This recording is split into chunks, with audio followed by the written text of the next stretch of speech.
You know what? I don't mean to brag. It's a lovely morning here in the city of Toronto. It is beautiful. That's Yonge and Dundas Square. That is us. Hope it's good where you are. Good morning, Canada. Tammie, Devo, Dina sit here with you on Breakfast Television. Morning. We have to pace ourselves in this Kanye West story, right? Because there's significant news coming down all the time. Yesterday was one of those days where there was a lot of stuff. So I feel like we have to unpack it today. So here's the latest. Kanye West, after making anti-Semitic remarks on social media not that long ago, about 10 days ago, has lost a ton of sponsors. Adidas yesterday is the latest big name to pull out. The deal was worth $1.5 billion. So he's now only worth $400 million. How will he survive? Here's the statement from Adidas. Again, this came 10 days after the remarks. Some people are saying, why did it take 10 days? But Adidas said, we do not tolerate anti-Semitism and any other sort of hate speech. Ye's comments and actions have been unacceptable, hateful, and dangerous, and they violate the company's values of diversity and inclusion, mutual respect, and fairness.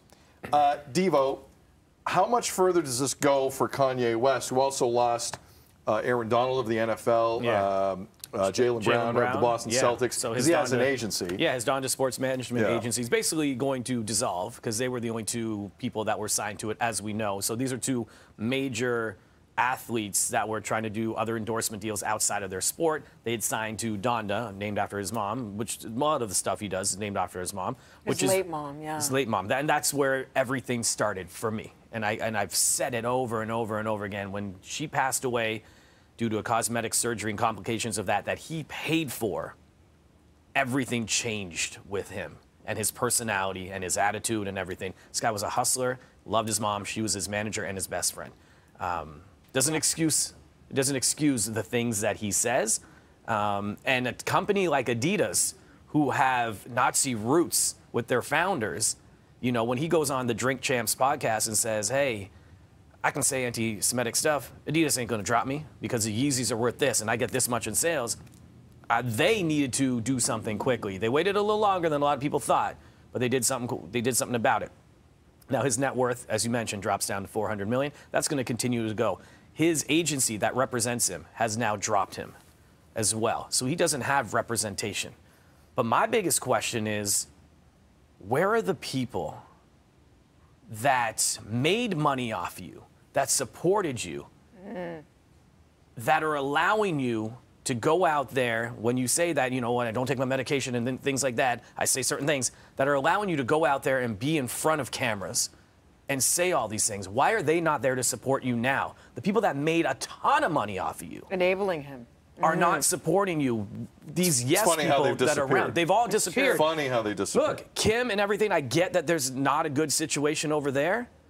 This dude had money before he met Kim, and he had a lot of it. They also made a lot of money when that relationship happened. There needs to be a support system around him. Again, it does not excuse what he's done, but man, where are those people? Tammie, your general take on people's reaction to it. Because we all have the same opinion here of those comments. But it seems like certain sponsors and companies and just people in general in the pop culture community, however you define that, are reacting at different speeds. What's your take on it? So I'm very disappointed that this didn't happen weeks ago, if not years ago. We knew that he was talking about slavery being a choice. Just the other day, what, about 3 weeks ago, less than a month ago, he was wearing that White Lives Matter t-shirt. And he tried to spin it in a certain way to say, no, you have to understand what I mean by this. No, that is a statement that has been used by white supremacists for years. And so putting that on a t-shirt and wearing it right away, I personally had already been done with Kanye West for quite some time. I would say a couple of years now, where I was just like, I gotta go. And I feel like even those supporters who you're talking about, those people who were around him making money, I have a feeling a lot of them have probably tried to temper what he's saying. And unfortunately, he's not listening. He's not hearing it, and he's going on, whether it's a Twitter rampage or doing this in person at a fashion show, whatever it may be. He is still going out there. He does need help, but I feel like he needs help. I feel like there have been people trying to reach out to him, and it's just not working. I feel like this should have happened. But that's the thing with mental health, guys. You have to want it yourself. So whether there's enablers, Fair. whether you feel like, you know, you could say what you want. We saw the stream of consciousness on talk shows where he would ramble, on Twitter where he would ramble. And it's like, somebody help him. Somebody help this guy. But at the same time, he has such a platform when he's saying these things. And that being said, I'm not defending him. And I want everybody, I want to make that very, very clear. I'm not defending him.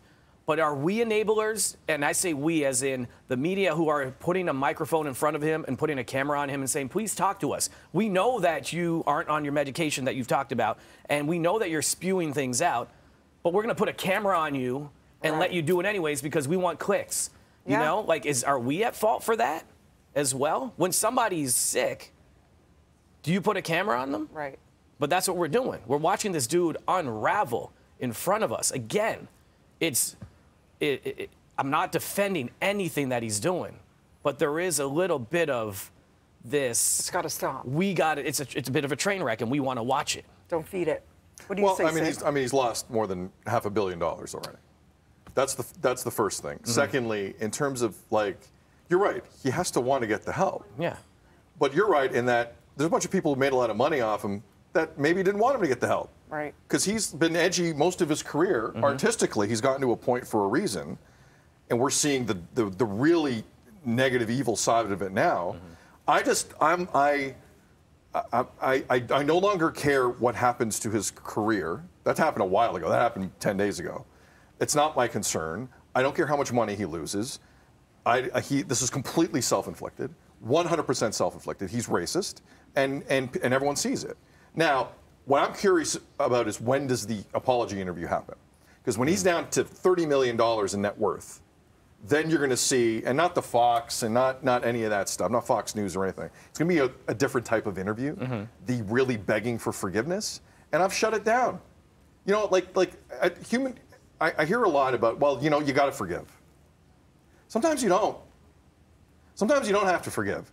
It is a fallacy in human emotion, depending on context and circumstance, to forgive.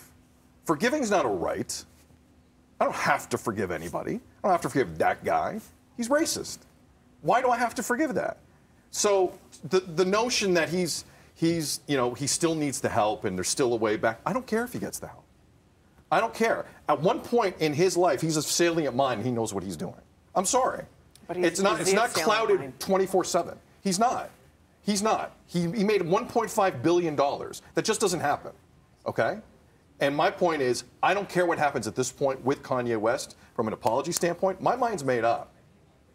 Other people can have a different opinion on that.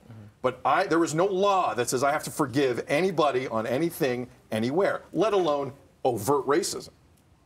And I'm drawing a line on that. See, I'm softer on it because I've met him a few times and interviewed him. So have I. And I saw that other side. I saw that young man. Not many who was people have. So hungry, so eager, so wanting to be successful and change culture, and he did that.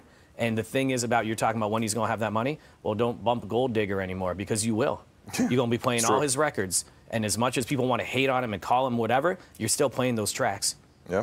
You're saying hello, good morning, 4 or 5 seconds. You're playing all those songs. That leads us to another discussion about what streaming services do. But we do not have the time. I see somebody, it's so complex. Somebody who's lost, somebody who's broken, somebody who's brilliant, somebody who is being fed into because of the power, the money, the clicks. I think we are part of that problem, Dee, everything that you're saying. And shame on us because we're using it for entertainment. We are exploiting him now because the Kanye we interviewed would never say any of those things. No. And I've also dealt with people with mental illness, and I see how something very irrational could come out of their mouths that is not them. Yeah. So I've also had firsthand experience with that.